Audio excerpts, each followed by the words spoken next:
नमस्कार मित्रांनो, आज आपण पॅरलल लाईन्स अँड ट्रान्सव्हर्सल या टॉपिकचा शेवटचा प्रॅक्टिस सेट 2.3 सोडवणार आहोत. प्रॅक्टिस सेट एकदम सोपा आहे आणि तुम्हाला सोडवताना देखील मजा येईल. आपण हा प्रॅक्टिस सेट एकतर सेट स्क्वेअर किंवा प्रोटॅक्टरच्या साहाय्याने सोडवू शकतो. आपण फक्त प्रोटॅक्टरच्या साहाय्याने आपण सोडवणार आहे. तर प्रॅक्टिस सेटचा पहिला क्वेश्चन आहे, draw a line L, take point A outside the line, through point A draw a line parallel to the line L. Line L आपण ड्रॉ करणार आहे पहिला. तर कशीही तुम्ही लाईन L ड्रॉ करू शकता. समजा ही आपण लाईन L ही ड्रॉ केली, ह्याला आपण नाव दिलं line L. Take a point A outside the line. आता पॉईंट A इथं समजा आपण घेतलं point A outside the line, ह्याला नाव दिलं point A. Draw through point A draw a line parallel to the L. आता आपण या पॉईंटमधून पॅरलल लाईन ड्रॉ करायचं आहे. ड्रॉ करण्याच्या आधी पहिला आपण प्रोटॅक्टर घ्यायचं आहे. प्रोटॅक्टर या पॉईंटमधून 90 डिग्री अँगल आपल्याला परपेंडिक्युलर ड्रॉ करायचा आहे. त्यामुळे एक प्रोटॅक्टर घेतला. या लाईनवरती एक्झॅक्टली या लाईनवरती आपण ठेवलेलो आहे आणि इथे एक पॉईंट घ्यायचा आहे. आता हा पॉईंट घेतल्यावरती आपण परपेंडिक्युलर लाईन ड्रॉ करू शकतो. पेन्सिल घ्यायचं आहे. पेन्सिलमधून ही परपेंडिक्युलर लाईन ड्रॉ केलेली आहे एक. तशीच सेम लाईन अजून एक पॉईंट घ्यायचा आहे. समजा आपण या पॉईंटला दिलं नाव B. अजून एक पॉईंट घ्यायचा आहे पॉईंट C. इथून देखील एक परपेंडिक्युलर ड्रॉ करायचा आहे. प्रोटॅक्टर इथं ठेवायचं आहे. इथे एक पॉईंट घेतला आणि परपेंडिक्युलर लाईन इथून देखील ड्रॉ केली.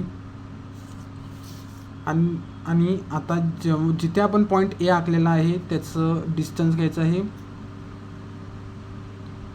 ह्याच्या साहाय्याने आपण याचं डिस्टन्स घेतलं, पॉईंट C वर ठेवलं आणि इथं देखील आपण एक पॉईंट आखला. आता या दोन्ही पॉईंटनं जेव्हा आपण एक लाईन काढणार आहे ती ही या लाईनीला पॅरलल असणार आहे.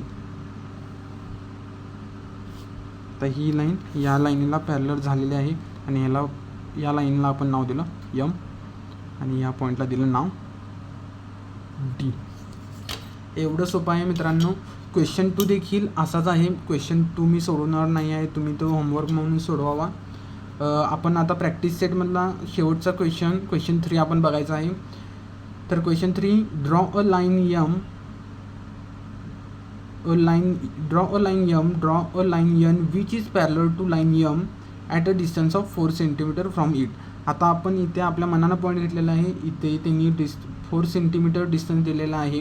त्याप्रमाणे आपल्याला करायचं आहे, ड्रॉ करायचं आहे. तर पहिला आपण घेतला लाईन M ड्रॉ केली.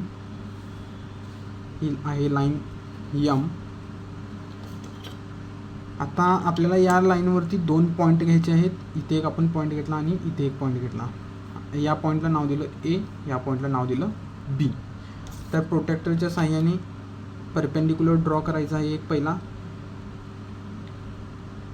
हा इथे आपल्याला मिळाला परपेंडिक्युलर, ह्याचा पॉईंट B ला ठेवलं आणि याचा परपेंडिक्युलर मिळाला आपल्याला इथे. आता आपण परपेंडिक्युलर लाईन ड्रॉ करून घ्यायची आहे. ही परपेंडिक्युलर लाईन आपण ड्रॉ करून घेतलेली आहे. आता 4 सेंटीमीटर डिस्टन्सवरती आपल्याला पॅरलल लाईन ड्रॉ करायची आहे. स्केल घ्यायचं आहे. 4 सेंटीमीटर आपण या स्केलवरती घेतलं डिस्टन्स, हे आलं 4 सेंटीमीटर. या परपेंडिक्युलर लाईनवरती 4 सेंटीमीटर ड्रॉ केलं, इथे देखील ड्रॉ केलं आणि आता यातून आपण आपली दुसरी परपेंडिक्युलर लाईन पॅरलल लाईन जाणार आहे. म्हणजेच 4 सेंटीमीटर डिस्टन्सला अजून एक पॅरलल लाईन आपण ड्रॉ केलेलं आहे. ह्याला नाव दिलं L आणि दोन्ही आता पॅरलल लाईन आपल्याकडे झालेले आहे. खूप सोपे क्वेश्चन आहेत, तुम्हाला सहज मार्क मिळून जातील. हा टॉपिक सोडू नये कोणी, कारण एकदम सोपा टॉपिक आहे.